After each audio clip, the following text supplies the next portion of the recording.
All right. Greetings today. Good to see everybody in the house. Well, I don't really see you, but I feel your energy. All right, this is Doc I coming to you live at noon and 9. Hoping everything is really fine. It's the start at the beginning of a new day. We're here at high noon. It's that, well, I wouldn't call it the bewitching hour. It's more like the that important time of day that we hear about so often, high noon. And that being the case, let's go ahead and get this party started.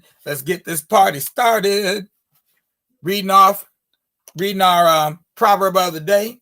Proverb of the day today is a very simple one. Wisdom does not come overnight. Wisdom does not come overnight. And that's a Somalian proverb, or Ethiopian. Somalia is just actually a part of Ethiopia, but neither here nor there. Wisdom does not come overnight. Now we're coming to the end of our book, My Life in the Bush of Ghosts. We're getting ready to read the chapter on the future sign tree. But before we get to the future sign tree, let's go ahead and do our poem of the day, coming out of this book here, with some of the writings of some of the last poets.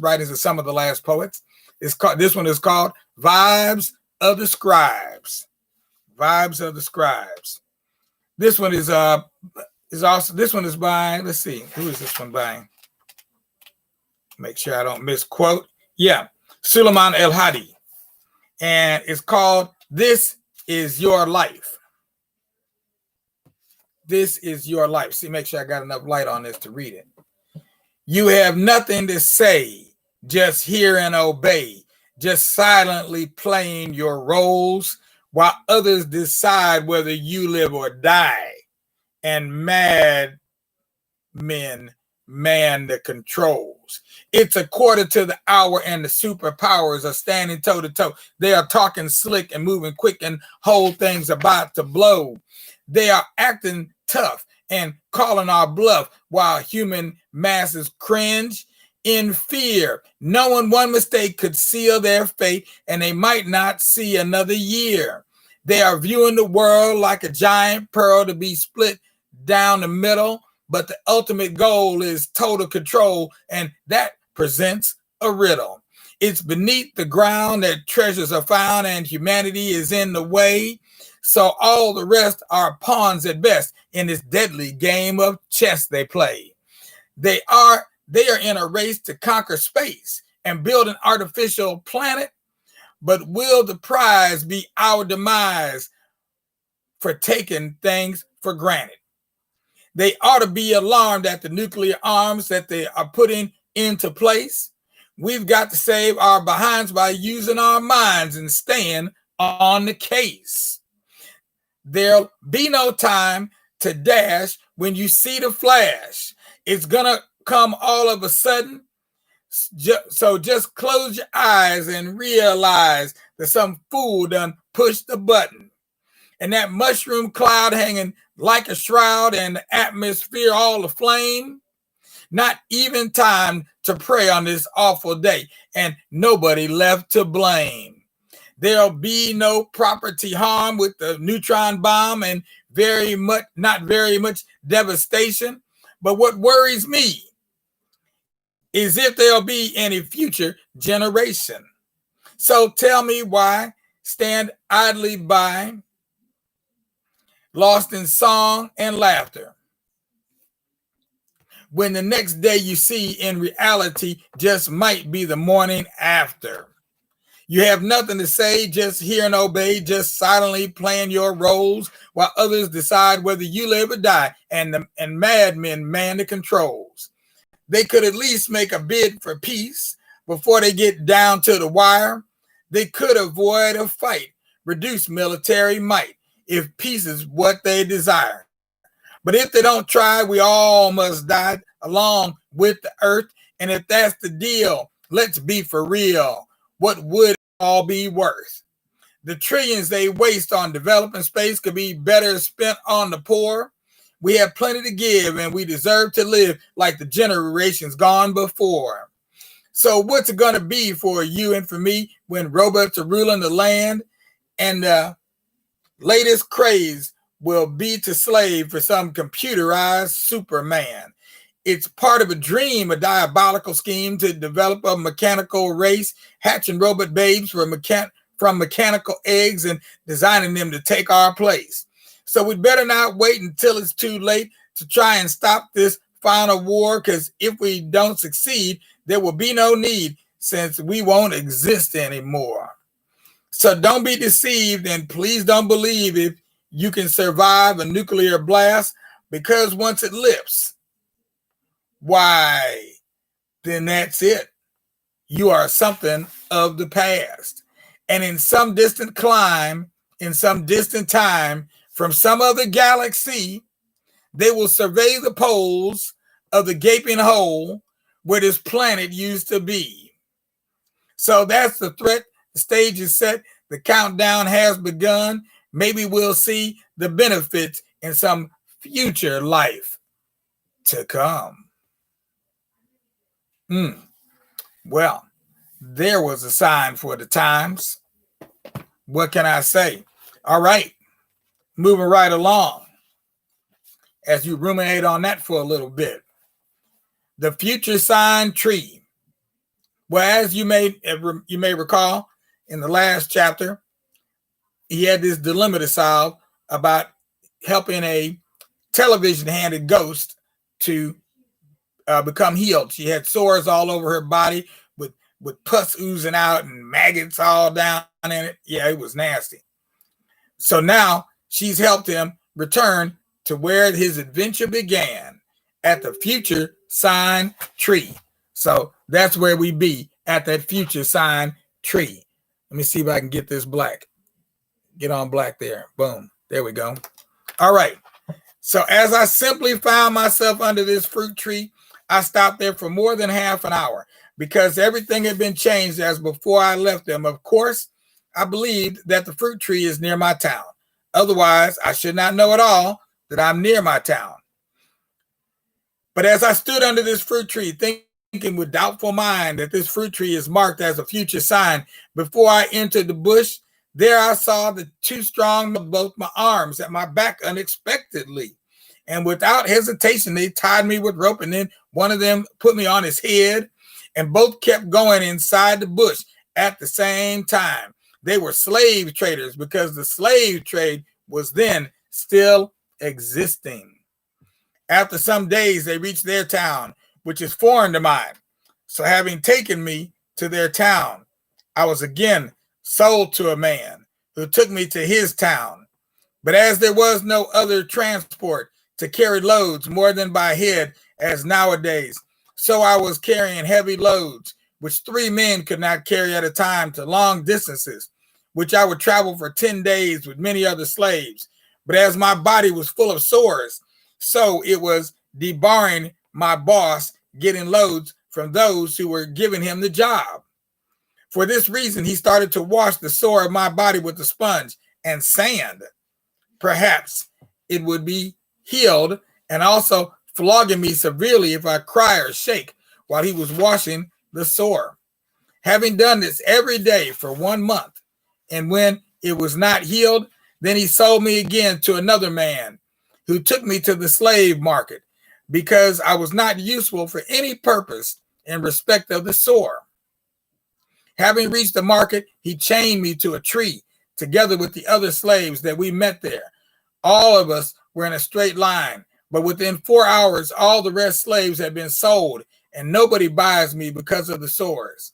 When he waited with me till about 2 o'clock, and when he believed that no one could buy me that market day, then he was loosing the chain from me. And when he was about to return to his town, a rich man came to the market. He looked round, but saw no more slaves except me, because he kept late. Then he came to my boss. He priced me very poor, and my boss agreed. He told him to pay any amount that he likes to buy me. But when he stood before me and looked at me for many hours, he said, I cannot buy swords for my town. Then he went to his town. But as nobody buys me and I remained unsold, so my boss was flogging me repeatedly along the way back to his town. When he was taking me to this market for several market days without seeing anybody to buy me, then he said, if I take you to the market one more time, and if nobody buys you on that market day as well, so if I am returning from the market to the town, I will kill you on the way and throw away your body in the bush, because you are entirely useless for any purpose. Even I have told several of my friends to take you free of charge, but none of them accepts the offer, because I can no longer remain with you, and your sore, which is smelling badly to everybody. Even the smell is also disturbing my friends and all my customers to come to my house again before I bought you. But when the following market day was reached, the day he would kill me if there is nobody to buy me, luckily, this rich man came late to the market on that day as well. Then he came to me, because all the rest slaves had been sold except me. When he came, he asked from my boss how much he would sell me. But my boss told him to pay any amount that he likes. After he heard so, he stopped. He stood looking at me for about an hour. Then he looked around the market, but saw the slaves except me. Then he said, I will buy you, because I ought to sacrifice to my God with a slave for some months to come, so that I may kill you for the God. Having said so, he paid 3 shillings and 6 to my boss, and he received it from him with many thanks, and also thanked God greatly that I leave him. This is a great pity, that I was lost in the bush of ghosts for 24 years with punishments. And when I came out of it, I'm caught and sold again as a slave. And now a rich man buys me, and he's going to kill me for his God.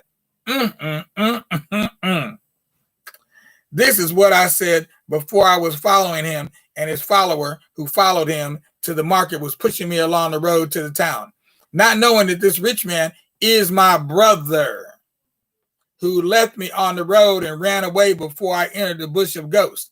Having reached the town, which is my town, they put me among his slaves in the yard, but the sore of my body still remained with me.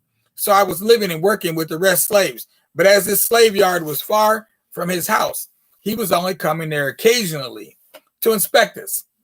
But as he hated me more than the rest slaves because of the sore, so he would tell some of the rest slaves to flog me in his presence for many hours, as I was not useful. And also at that time, it was their rule that every useless slave should be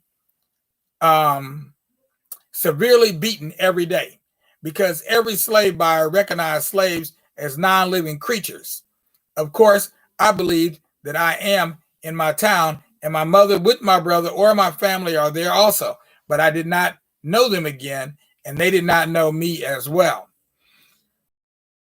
Slave is too common to approach his master or any of his master's family to talk or to discuss anything with him or her, so that I had no right to describe myself to my master, who is my brother, that I am a native of that town. And again, it was hard to describe myself to the slaves because they were foreigners. I did not understand their language.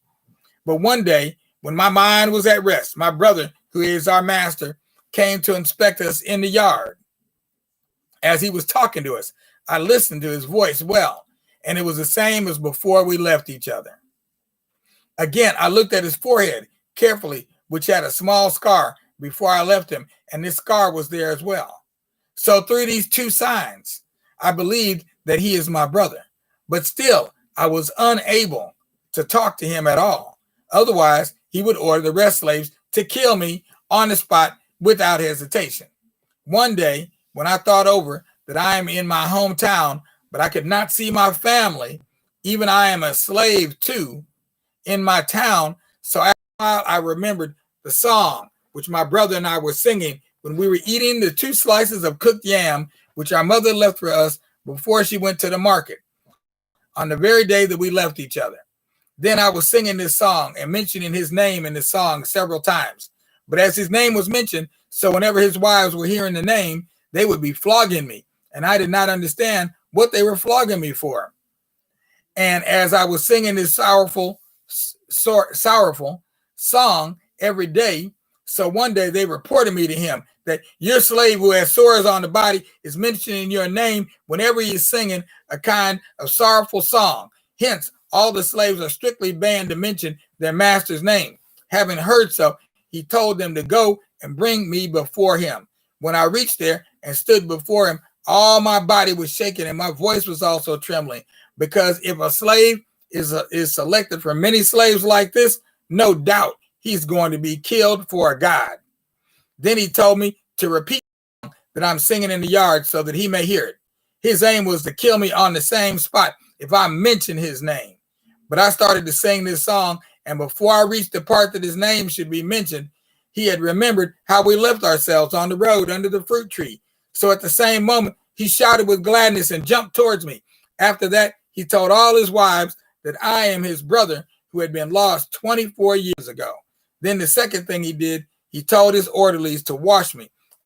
After that, he brought me many costly clothes for me as a king, but the sore of my body still remained there.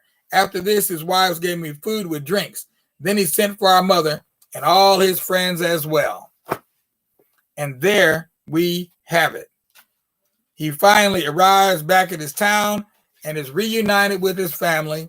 Tomorrow we will read the last chapter, Gladness Becomes Weeping.